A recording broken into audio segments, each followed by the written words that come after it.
A lot of people associate food insecurity with somebody who's visibly poor or somebody who's living on the side of the road. But these are working families. These are everyday Gwinnetians, everyday residents who are struggling to figure out how to make ends meet. And I think about our kids who their only meal may come from school. And so what do those kids do when there is no school, when there are breaks, during spring break, during winter break, during the summertime? How are those families going to provide for those kids?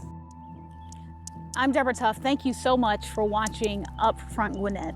In a county known for growth and opportunity, many families, unfortunately, are quietly going hungry.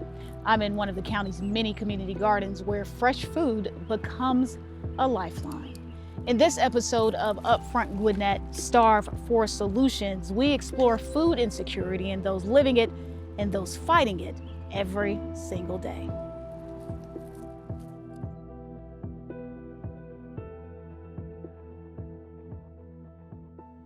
In Gwinnett County, one of Georgia's largest and most diverse, hunger often hides behind front doors.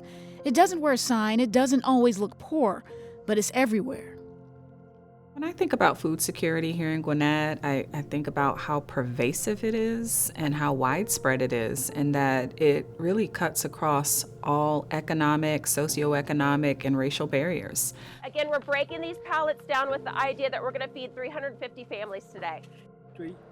2 families, 2 and 3. Yeah. Awesome, thank you.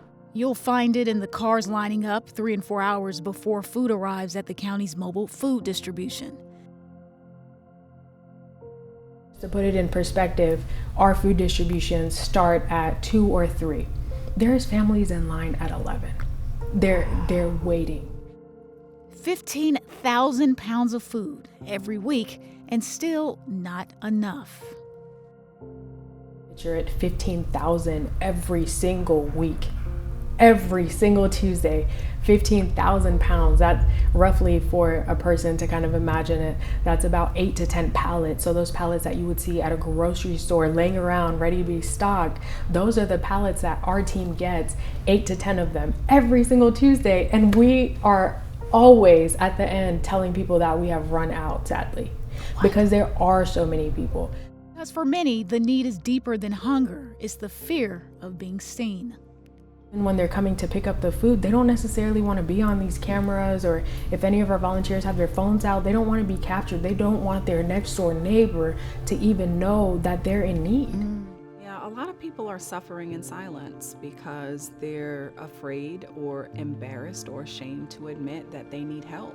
But to those people who need help, please reach out and know that your county government is here to support you. There are a network of organizations and service providers that are here to help, and we want to help.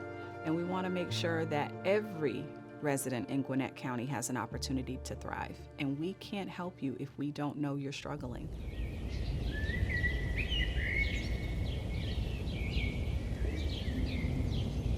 But in parks and open plots across the county, something different is growing.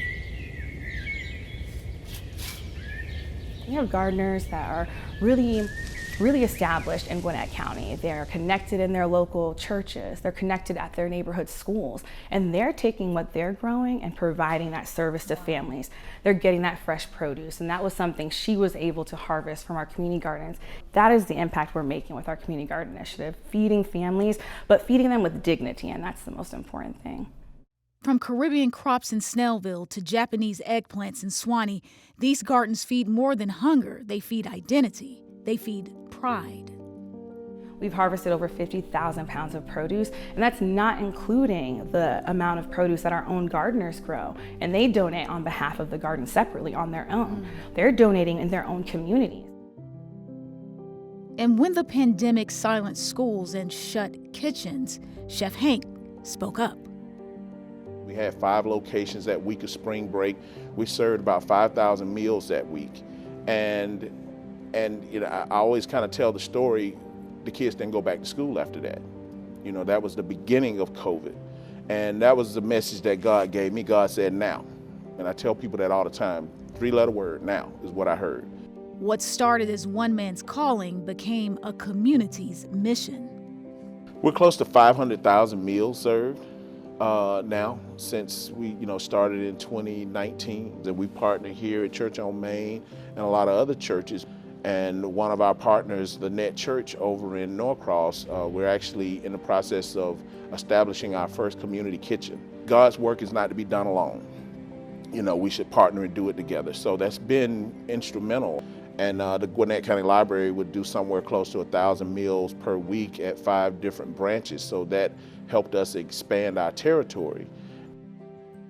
Just say it is completely fine, regardless of where you stand financially within Gwinnett County, you are still part of one county, and it's literally all of us helping every one of us, because at the end of the day, we're all just one paycheck away from being somebody who needs help.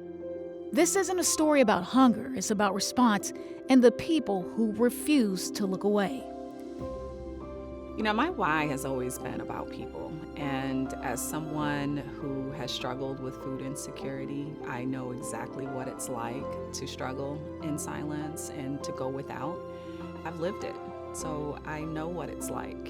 And I want our residents to know who are struggling that there is a way out and that their chairwoman will always have their back. Hunger is a real issue here in Gwinnett County, but so is the response, from mobile food distributions to community gardens like this one and giving hearts like yours. Solutions are literally growing every single day. Until next time, I'm Deborah Tuff. Thank you so much for watching Upfront Gwinnett, Star for a Solution.